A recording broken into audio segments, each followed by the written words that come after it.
Ahí estamos de regreso. Bueno, el tema que se está hablando muchísimo en todo el mundo es acerca del nuevo gobierno en Brasil. Fue suspendida Dilma Rousseff por 180 días y asumió Michel Temer, el vicepresidente. Acerca de esto y para saber más detalles nos va a hablar nuestro columnista el día de hoy. Carlos Serenelli.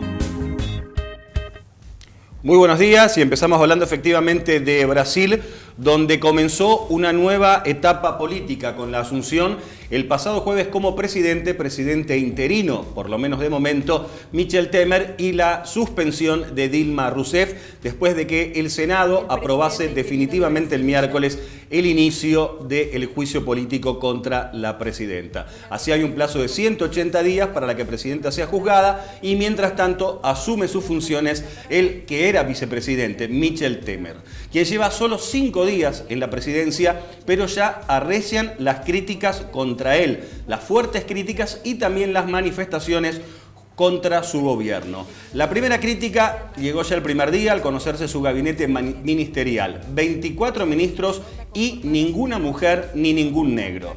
Temer dijo que va a paliar esto con designaciones de mujeres en las secretarías de Estado, designaciones que todavía no se produjeron.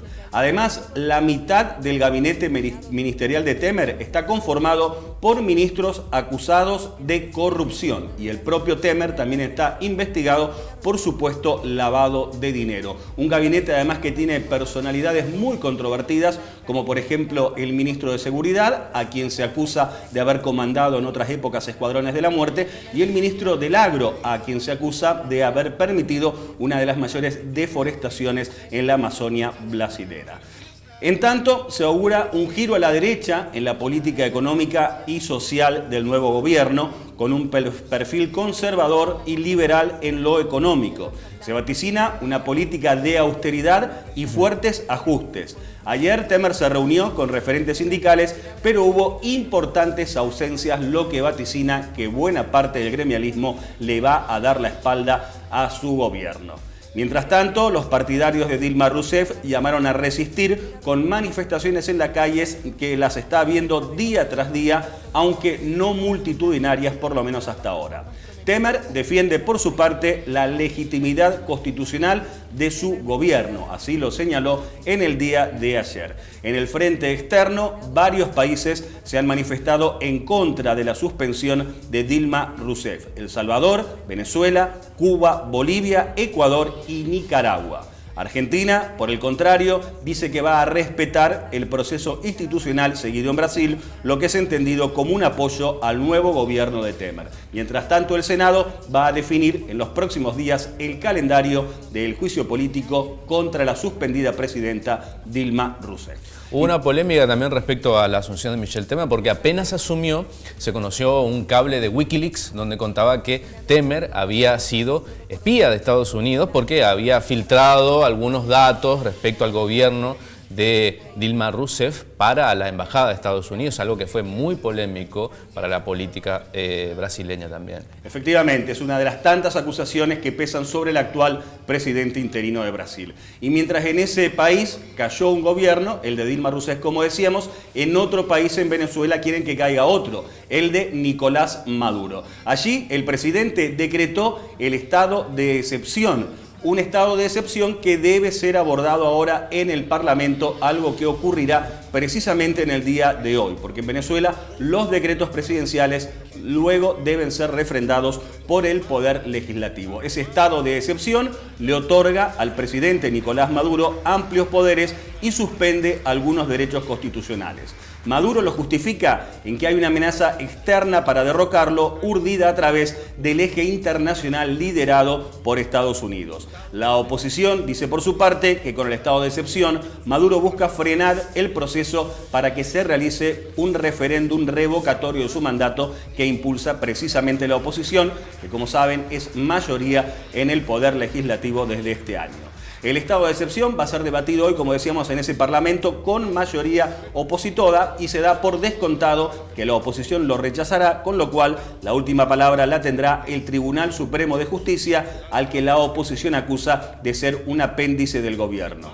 El Parlamento ya había rechazado un decreto de emergencia económica dictado por Maduro en enero, pero el Tribunal Supremo lo dejó en firme y es muy probable que lo mismo vaya a ocurrir ahora con este decreto del estado de excepción. Maduro llamó además a tomar las fábricas paradas. En tanto crece el descontento popular por la alta inflación, la escasez de alimentos y medicamentos y la crisis energética con cortes de luz y agua reiterados en Venezuela. El mandato de Maduro, que asumió tras la muerte de Hugo Chávez hace 3 años, es hasta el año 2019. La oposición intenta que el referéndum revocatorio se realice antes del 10 de enero del año próximo, porque si se realiza con posterioridad y es revocado el poder de Maduro como presidente, asumiría el vicepresidente. En tanto, si se hace antes del 10 de enero del año próximo, habría que convocar nuevamente a elecciones.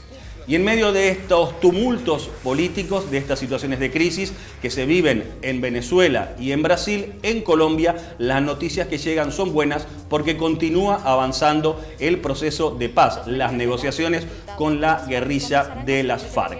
El Congreso inició ayer ahí en Colombia el trámite para dar rango constitucional y blindar el acuerdo de paz que prevé firmar con la guerrilla FARC. Así terminaría medio siglo de conflicto armado. El gobierno de Juan Manuel Santos se había comprometido con la FARC a iniciar en esta fecha ese trámite parlamentario. Desde noviembre del año 2012, la FARC y el gobierno alcanzaron acuerdos en 4 de los 6 puntos de la negociación: el problema agrario, los cultivos ilegales y el narcotráfico, la reparación de las víctimas del conflicto y la transformación de la guerrilla en partido político.